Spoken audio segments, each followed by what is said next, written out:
E esse é o segredo do autocontrole. Olá pessoal, aqui é a Gesiane. Hoje eu vou trazer mais um insight do livro Hábitos Atômicos e esse realmente é um grande insight. Bom, aqui vai falar sobre o segredo do autocontrole. Na Guerra do Vietnã, a guerra ali estava rolando há pelo menos 16 anos e eles descobriram nesse período que os soldados eles estavam viciados em heroína, 15 a 20% desses soldados. E aí fizeram um comitê para recuperação dessas pessoas e descobriram que quando eles voltaram para casa, apenas 5% retomava dentro de um ano e 12% ali por volta de 3 anos, ou seja, dava um número de 9 a cada 10 pessoas voltavam para o vício. A maioria tinha mudado de um dia para a noite, saído de um vício que era considerado definitivo. Então foi chegada à conclusão de que o ambiente que a pessoa estava determinava ela continuar ou não naquele vício. E isso se explica porque ali haviam vários estímulos, vários gatilhos sendo acionados, como por exemplo, os amigos utilizavam também, o ambiente estressante da guerra ou a facilidade de obter aquela droga. Uma outra forma que provou que é um ambiente que controla aí os hábitos e os vícios, porque acontece a mesma coisa com viciados em drogas, quando ele vai para uma clínica de recuperação, fica ali 1 ano, 2, enfim, sem gatilho nenhum, e por isso ele fica limpo nesse tempo.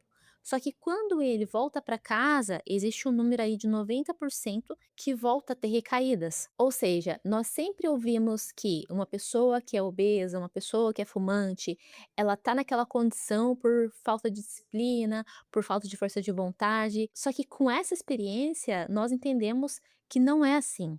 Até porque foi feito também uma pesquisa com pessoas altamente autodisciplinadas, eficientes. E o que que se verificou? Não é que essas pessoas têm mais disciplinas que as outras.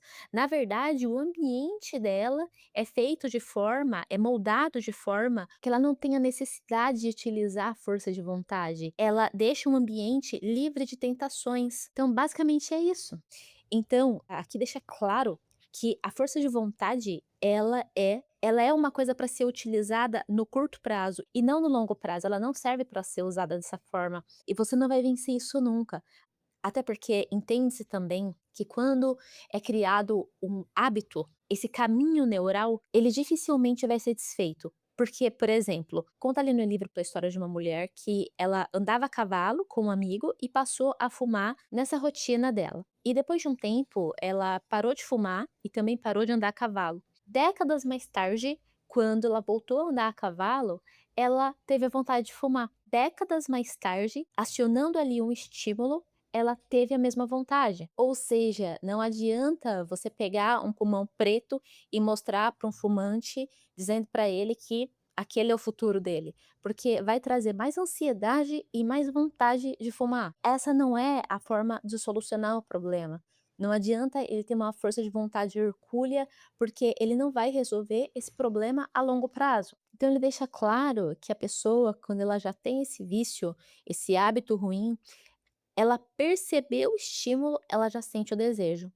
Por exemplo, mostraram uma foto de cocaína para um ex-viciado com 30 milissegundos, ou seja, não deu tempo nem do cérebro dele perceber o que era, e ele já sentiu o desejo pela droga. Quando nós temos um novo hábito, seja ele bom ou ruim, o cérebro vai criar um caminho neural.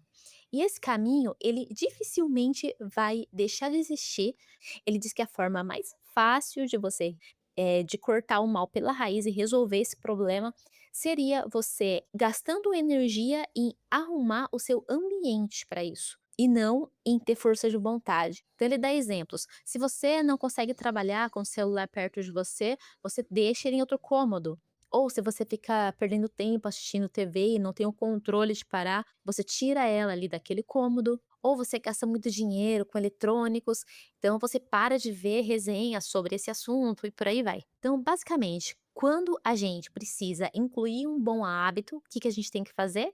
Tornar ele claro, lembra? E aí a gente está terminando esse capítulo do Torne-o Claro com essa nova visão em que mostra pra gente como mudar um mau hábito, que é o contrário de o torne claro. Então, para os maus hábitos, o que nós fazemos? Nós o tornamos invisíveis. Você deixa o seu ambiente de forma que esses gatilhos não estejam presentes. E esse é o segredo do autocontrole. Eu pessoalmente percebi isso na pele, percebo até hoje com a minha tentativa de transformação para mudar para o crudivorismo. Eu me considero uma pessoa até forte nesse sentido, eu já fiquei 10 dias de jejum de água, eu sei o que é ficar num extremo e ter a força de vontade necessária para você ficar num jejum de água, passando por várias coisas, e estava no meu dia a dia comum, ou seja, trabalhando, fazendo as coisas normalmente, né. Eu cheguei a ficar 3 meses crudívora e por aí vai. A questão é, eu sempre voltava a estaca zero. E entendendo essa chave, na verdade eu entendi que eu não ia vencer pela força de vontade, tinha que ter realmente outras coisas aliadas ali. É por isso que acendeu em mim essa vontade de entender sobre hábitos como a única chave possível de eu conseguir resolver esse problema na minha vida. E de fato, ele tem cada vez mais clareado para mim esse caminho aí, para que eu consiga, trabalhar estratégias para que eu consiga efetivar isso. Então, basicamente é isso. A gente finaliza aqui a primeira lei do torno claro. Lembrando que agora, utilizando essa lei ao contrário, que eu torno invisível, incluir bons hábitos, tornando-os claro, e tirar os maus hábitos, tornando-os invisíveis.